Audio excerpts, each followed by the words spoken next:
Behavioral questions that present a challenging situation. Failure questions, conflict questions, mistake questions, unpopular stance questions. They're all very, very common in interviews, and the biggest challenge area is the beginning. In the situation, there is just a ton of context that's not valuable. So the first step I really want you to think about and take is, how can we get to announcing that mistake, conflict, or failure right away? Think in 30 seconds or less.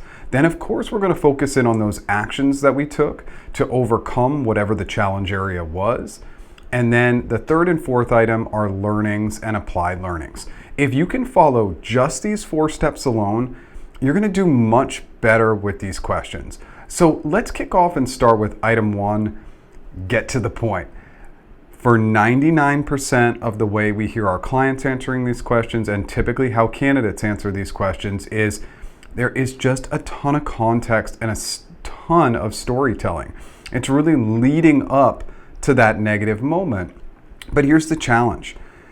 If you're talking and leading up to a negative moment, you're going to be bringing your interviewer down that entire time. So we want to get past this negative moment as quickly as possible so we can be talking about all the positive stuff, all the good stuff we did. Because remember, past performance predicts future performance. I want to know about the positive things. So in order to do this and outline this in 30 seconds, you're just going to start by specifically outlining your role in company and providing any additional context you need to provide. That establishes credibility. Then we are just going to detail with a few critical details really quick whatever that failure or conflict or mistake was right away. Just get right to it and then specify, okay, I took responsibility for X and I completed that over the next week, month, 3 months, etc. Really think 30 seconds or less. Just nobody gets to the point. And the point is to recognize where you had a challenge area and then move on. Because if you can move on, you're going to have tremendous success in these answers. So item 2, actions. This is where we pivot quickly and we start to talk about how we overcame that challenging situation. So we're going to start by outlining any planning, any research we needed to do, and obviously number 1, the conversations we needed to have to make this better. And with the conversations, just make sure that you're giving me a good idea of how you present information, the types of questions you ask, all that good stuff, because you really have to put me in the room, especially in these challenging situations. Then the actions we took to execute after our mistake or failure or conflict. So what does that execution and testing look like? And then how do we pull it all together? How did we present it, actually go ahead and launch it? How did we document our mistakes to make sure that we were improving?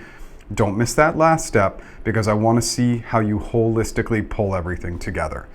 Now, item 3 is learnings, and not all of our behavioral answers require learnings, but these ones do. It's just incredibly critical for your success that you bring in learnings and you really talk through them. And sometimes what's tricky about these questions is, well, the failure happened and then we're done. And so you really want to talk about actions from a learning standpoint on how you went back and read items or took trainings or anything that you did to improve. But that learnings lean and focus is going to be critical because it shows a growth mentality and it just can't be left out of these answers. Now, item 4, applied learnings. Learnings are great, but the application of these learnings is going to be just as critical so that your interviewer can actually envision you doing it and show that you're a continual learner. So you'll bring in your learnings and then you'll mention a data point or 2 of how you pushed forward on the next project, next initiative, next time you faced a conflict, and how those past learnings really were applied to the future. It's just going to help you so much in terms of your success. So item 5, let's do a sample example. This is something that specifically actually happened to me in my career, and it was definitely a failure. And so let's roll through that. Let's pretend Sue is our fake interviewer as always, and we can roll through the question. So Sue asked me the question to prompt, tell me about a time you failed. Sue, this is an example from my time as a technical recruiter at Google, and at that time, I was specifically hiring program managers. The VP in one of the divisions I supported provided me with a direct referral. and I scheduled 2 calls and missed 2 calls with this referral. Let me tell you about the actions I took over the next week to take responsibility and really focus in on how I could make the situation better. So, the first action I took, I had to apologize to a couple people. First of all, I had to apologize to the person who was the candidate. Then, of course, I had to apologize to the VP. And then the third step I took was to come up with a 1-page plan for how we could create a better experience for this referred candidate and really expedite the process. How can we get this candidate through the process quickly to give them the warm and fuzzies about us and make them feel better? And I presented that in a meeting, and then we actioned on it. Then, secondarily, I needed to figure out a way to tweak how I executed specifically scheduling meetings. So the first action and pivot I took was I created a step where I never responded via email. I never hit that send button until it was in my calendar. And then the second step I took was I introduced a similar step when speaking with people over the phone. What I did was I would stop the conversation and say, I'm going to pause, I'm going to get this saved in my calendar, and then we can move forward in the conversation. And just taking these 2 very simplistic but basic actions really changed how things worked for me in the future.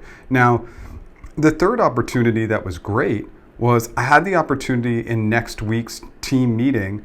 I created the most simplistic presentation you can imagine. Again, another small, short 1-pager to present to my team about a couple of steps that I utilized with my calendar for making sure that we just never drop meetings, never miss calls.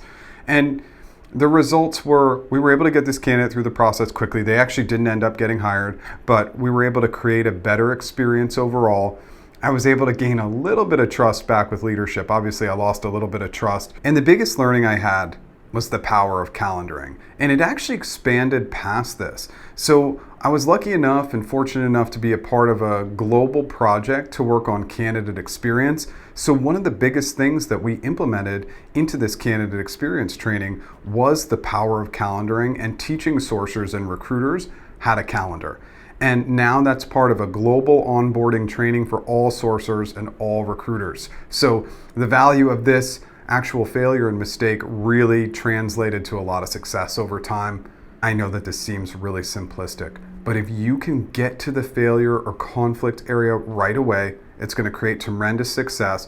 Focus in on the actions you took to overcome it, get right into those actions, and then learnings and applied learnings are going to be really, really powerful for your success. I really hope this video helps. Thanks.